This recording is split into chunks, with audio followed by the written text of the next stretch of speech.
She changes everything she touches, and everything she touches changes.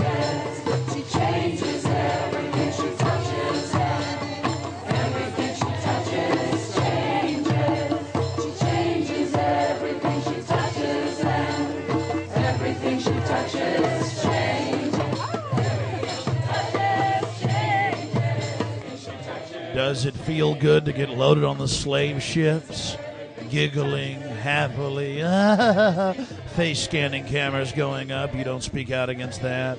In that cauldron is water from sacred places and from political actions all around the world. There's water there from Seattle and from Quebec City. And Chalice Well in Western. Chalice Well and other places people know of. The birthplace of Quetzalcoatl and Amatlan. And I'm going to take some of it actually tomorrow to Genoa, to the protests there against the G8, and we're going to do some kind of cauldron ritual in the midst of it, which will be interesting. Sorry.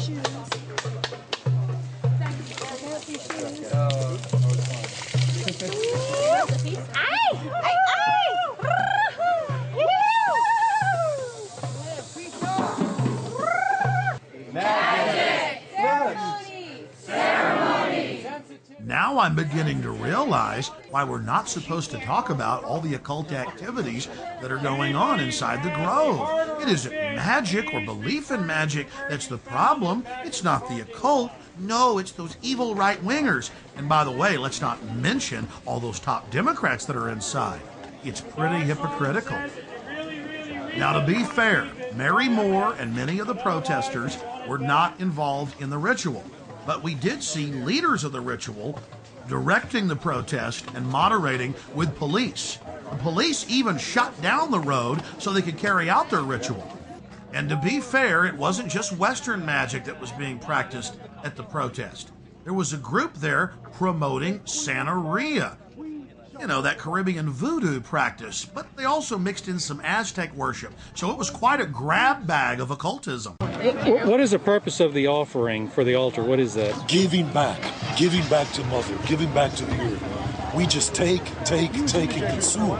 But today, we're asking everybody to give something back. So this is to return something to the earth, right? Yes. Yeah. Since by doing so, we resurrect character. Oh, okay. Okay, I understand. Thank you. Our investigator talked to a local NPR reporter who had an interesting run-in with what we later learned was the Secret Service. Cool. I was alerted to very fancy cars standing in the side street here, and I walked up. The guy had his window down, and he had all kinds of fancy recording equipment on his seat next to him. And I held the microphone in, and I said, "Sir, we are curious about who you are. Would you please tell us who you are?" And he said, "Take your mic out of my car, lady, and step back." And I said, "Would you repeat that for broadcast?" And held it even closer. And that's all I could get out of him. And then he sort of tried to run over my toe. He turned his car around and disappeared in that direction. And people said he was on the bridge filming before. So he was somebody from the other side who was documenting this. Right, the wrong side. Okay. The wrong side, yes. In studying worldwide occult networks, in modern times and throughout history, we always run into the same data. Compartmentalized pyramidal structures with a bunch of well-meaning dupes at the bottom, managers in the central areas, and Luciferian death cult adherents at the top. In India, it is Kali. The Mayans and Aztecs' greatest gods were the gods of death. It was the same in Egypt and in Babylon, as well as Rome and ancient Greece. But what about those sweet little Hawaiians? Ah, you guessed it, throwing virgins into that live volcano. The god of death demands it, so the rest of us can live. The Druids would bash their children's brains out and kick them into a peat bog. Noblemen would willingly give themselves up to the Druidic priest to have their throats slit before they were thrown into fiery pits, known as bonfires today. Don't forget the European tradition of the Burning Man. Take your strongest man when times get tough.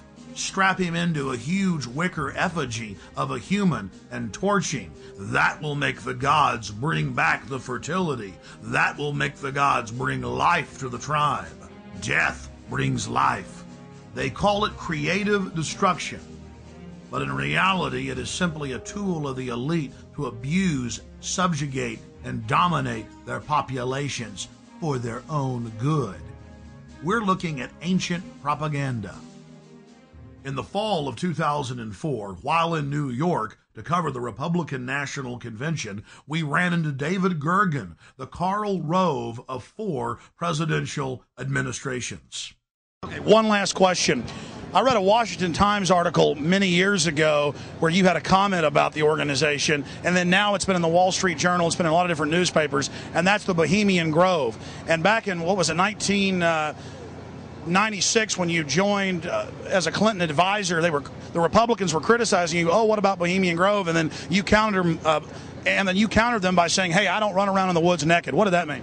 Here is the before-mentioned Washington Times article where he said, "I didn't run around naked like they do." I don't know what quote you're referring to. I'm not aware of any quote like that. Listen, I am a happy member of the Bohemian Grove. I like the folks who come there, and it's really inappropriate for me to talk about the group beyond that. Thank you. Have you been there for the ceremony with the cremation of care?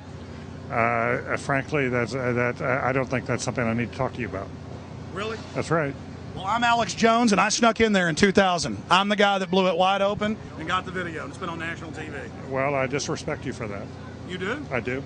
But it's a lot of big public officials going in there. Don't we deserve to know? I don't know anything about you, and I don't know anything about your film. But if you go in there with an understanding, you violated that understanding by releasing that film, and I don't respect you for that. Really?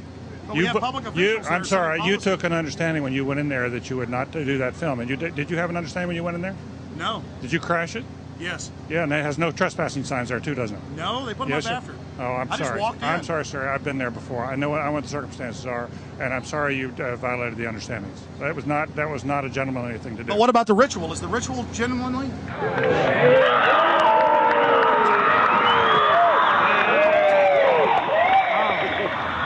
Sir, everything I don't owe you this comment. I know. I appreciate it. This is what's called ambush journalism, and I disrespect you for that as well. So thank you you and goodbye. Been in the ritual? That's none of your damn business.